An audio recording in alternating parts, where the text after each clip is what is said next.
Yeah, hey everybody, this is I just finished getting my frustrations out. Retrokid of Retrokid Reviews, and yeah, I was gonna savor this show as my end of the year worst TV show, but yeah, let's be honest here. Y'all know that I have a history with the Resident Evil franchise, more specifically the live action movies, games, so on and so on, if you're new to my channel. And last time I talked about the franchise here in the cards, which was obviously a better story than whatever the hell this was. So, yeah, I am, of course, talking about Resident Evil, the Netflix series. Oh, wait, I already did a review of it. It was Infinite Darkness, by the way, cards to that as well. No, it's the live action, I guess, sorta long con requel to the Wes Anderson movies, if you finally got the balls to finally make the games canon again. But we'll get to that in a minute. So, non-spoilers first. I'm going to do some chapters here so that in case you guys want to sit through 8 hours of this. Yeah, take breaks. Not worth the binge, personally. But the positives I'll say about it is that, yes, if you're looking for this to be exactly like the W.S. Anderson-driven, Mila-driven movies, no, that's not there. It's just, I think Double Toaster said it best himself with his sort of sporadic or overview of the show. It's got a CW budget, if it also had a Netflix budget with it too. So again, we'll get to that later. Monsters wise, yeah, they're all there from the games. Most of them were actually used more effectively than even the movies themselves couldn't even do. I think 2 episodes in, I saw a monster that I think Paul said I could never really do in the first movie. Turns out, yeah, you could easily do that nowadays, Paul. Okay, another reason why I am talking about this series is that I was planning to finally air my grievances out on W.S. Anderson and Mila due to my surprise Halloween retrospective of that entire franchise. But since this show came out before I thought it was going to have an October date, which would have made a lot of sense doing retro reviews for, yeah, I'm just going to air my grievances out here. I might re-binge it as like a full spoilers review, but I doubt I'll even do that. Speaking of full spoilers, let's get to it. So, it's taken place nearly 3 decades after the discovery of the T-virus, and Umbrella Corporation has basically tried to make a new Raccoon City, because the last time they made a Raccoon City back in 98, they had a bit of a nuclear oopsie.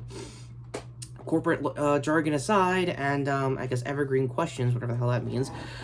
Where do I start with Billy and Jade, the Wesker sister/daughters to Albert himself? Well, let's get the obvious out of the way. Lance Reddick is actually doing an okay Wesker if he ever wanted to voice him in the games, personally.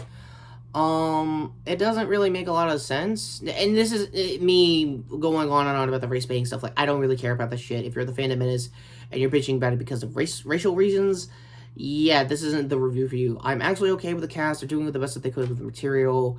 Also, Billy Wesker and Jay don't look like twins at all. They're supposed to imply throughout the past and future. Yeah, another thing in the trailers they also showed was them fast-forwarding a good 14 years into the future of our current day, where basically it's a Walking Dead kind of season, and normally that would be the case also for the live-action movies also. It's a little bit like that as well. Let's also talk about Evelyn real quick. The last time I think I saw her actress was, I kid you not, Bad Boys for Life, and the Purge TV series. So apparently she has a history of basically being in the room with sub-tier adapted stuff. But then again, it's the Purge, so I'm not going to hold that against her. So, again, like I said, she's doing okay as a, I guess, corporate yes woman to Umbrella 2, literally killing her kid to basically keep the company going. Yeah, so, another thing, we'll, again, going into spoilers now, when we get to the future stuff, it looks like her storyline was already wrapped up when you see her again. You'll know when you see it, essentially, but, yeah. The whole, I guess, focal point is trying to make Billy and Jade basically hate each other in the past, that way they have a reason to fight each other in the future as far as future episodes go. And more or less, for Ili Belanaska, hopefully I got your name right, my apologies, as future Jade, she actually does a pretty good performance. She has more character motivation than Mila ever did when she was Alice in the live-action movie, so I gotta give you that. However, there's a lot of weird contrivances to, like, explain how she knows everything. For those who sat through, I think, my early Netflix Marvel reviews, it's kind of got that same kind of writing style of, like, Daredevil Season 1, where, yeah, Matt was knowing all this stuff, but in the same episode, you know why he knows that. It shows a little bit of the past. Same with Fisk and stuff like that as well. But here, it feels like it's the most trimmed down version of that, where it took 12 episodes to explain why everything's like this. They have to do it in 8. Yeah. And they all have the right amount of runtime, too. They're all over an hour long, so it's not that impossible to stretch it out and at least explain why everything's like this as far as future stuff goes for their apocalypse. Ultimately, there's a lot of game service. Again, we're gonna add that in the wrap-ups because I really don't have time for this shit. Yeah, they mentioned the Arclave Mountains. They mentioned pretty much all the major bosses. Like I said, there is a lot of Wesker love because they are going to be the focal point of the show, which makes a lot of sense. And for Lance Reddick, if you ever wanted to see him cosplay RE5, Albert Wesker, minus saying Chris and all, you kind of get that, but the weirdest, rougher budget version of it, because of those who remember, I think, the back half of those sequels, he did do his powers, he did do his T-Virus stuff, he did turn into not really a tyrant in those movies, but they are kind of implying they have tyrants from the get-go. They're also implying that the games are canon, because, yeah, surprise, Albert Wesker has clones. And as a guy who has sat through the entire Paul W.S. Anderson-driven movies, yeah, that's kind of full circle and kind of ironic for a game character to get any at all time. For most of the past characters who don't make it to the future, like Dana and Simon, Evelyn's wife and kid, I don't really know. I know Simon gets shot by Evelyn. That's pretty obvious in the ending. Also, getting to Baxter in the future, yeah, I can't pronounce this guy's name, but he's a really nice, chew the scenery kind of character actor. One thing, not a big fan of the beard game. That's just a neckline trim. It's not that hard, guys. I do it all the time. Anyway, game references aside, there's no actual weapon references other than the chainsaw from RE4 that was used early on in the future timeline episodes with Jade. Chainsaw guy from RE4 showed up again. The grand tradition of just like copy and pasting all the bosses instead of, you know, the characters and motivations are actually being a one-to-one adaptation to the mainline timeline. And all throughout my binge, Jade's husband in the future looks a lot like a certain Ethan Winters. Yeah, that's weird. I guess it was costuming or whatever, but I'm not crazy, right? That's either an Easter egg for people who actually like RE7 and 8 and the Ethan Winters storyline, me included. Maybe not, I don't know. So, overall thoughts, as a guy who's basically sat through this franchise, good, bad, or ill, I honestly recommend, and I can't believe I'm saying this, if you want a game represented, mash 2 timelines at the same movie, I guess, welcome to Raccoon City. Also, in comparison to that movie, yeah, Lisa Trevor also shows up as an Easter egg as well, and also that's where you see a lot more of a, I guess, canon games, I was gonna say Chris, Wesker, essentially. Honestly, ultimately, as far as making Wesker's clones as, like, the good version of him, kind of reminds me a lot like, I don't know, Orphan Black, essentially. Yes, I still want to do a retro review of that when She-Hulk drops, because I actually do like that show. As far as that kind of storyline goes with Reddick and just bouncing off of multiple Weskers, it's kind of funny when you see it, but he doesn't get a lot of time to actually bounce off into the scenery that he normally would in a bad project. But now it's just like, yeah, we only got like this amount of time and you gotta do this and that. It was a whole thing. So my non-sporadic spoilers aside, rating wise, I want to save it for the end of the year because it is definitely a 1 out of 10. I'm gonna give it a 2 because the cast looked like they had more fun doing this than the actual final product.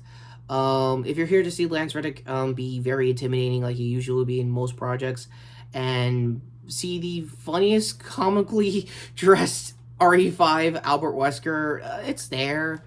I'm looking at this as someone who sat through this franchise in the adaptation sense, good, bad, or ill. Not mad, not angry, not reactionary as a lot of people think I should be personally.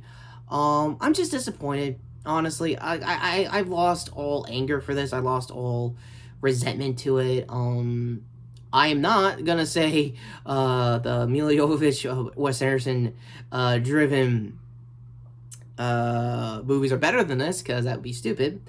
So yeah, being, I guess, weirdly in like a clarity, knowing that it's just like that aside. What did you think of my review? Let me know in the comments down below. And like I said, most of the enemies and bosses are accurate to the game. The CG is like leagues better than those movies as well. So take that as you will. I guess last minute thoughts while I'm here. Yeah, I don't know. I mean, I guess I have to say once again, for live action adaptations, the CG driven animated series is way better than this, because those movies and now limited Netflix shows are at least trying to be in the same mainline timeline. You get to see more Leon, Chris, and Claire do stuff they're doing in between the mainline the mainline games, and it's more fun. And as an aside for Netflix, so basically you have Castlevania accurate, you have surprisingly League of Legends accurate, and over on Paramount Plus they have Sonic accurate, but the two of you can't do an accurate I don't know, Halo series or live action Resident Evil series. So with that food for thought out of the way, end cards finally coming up to my final, sorry, to my end cards here, to the Schwartz playlist and my previous review here on Thor: Love and Thunder. I guess me, if I was in Hound Squad, RE8 DLC references aside, I haven't played it yet as of this recording, but honestly, it still sounds better than this. Yeah, shirt here to sub the channel, notification bell down below for when I do my review for that DLC and the Mercenaries mode. Speaking of, I just actually finished the Mercenaries mode for, was it RE4, and Wesker was heavily implied. He was in that game as well, in name only through Ada. And, yeah, I think they got his pistol, too, from that Mercenary series. So, yeah, if you're in it for the Easter eggs, it's there. It's way better dressed up than the W.S. Anderson movies. And, yeah, Retrokid reviews in a weird, depressed, yet clarity that it's just gonna always be like this mood. So, my apologies to the entire cast and crew for having to sit through making a show like this. I don't know if it has going to get a season 2, but knowing Resident Evil projects, they're gonna get it. They're gonna get it out of spite, which makes zero sense, honestly, because I don't know. You're trying to mash two timelines together. Welcome to Raccoon City did that. Do you really want to be like that? Because you're not lost. You know that, right? You're not lost. The show, I mean.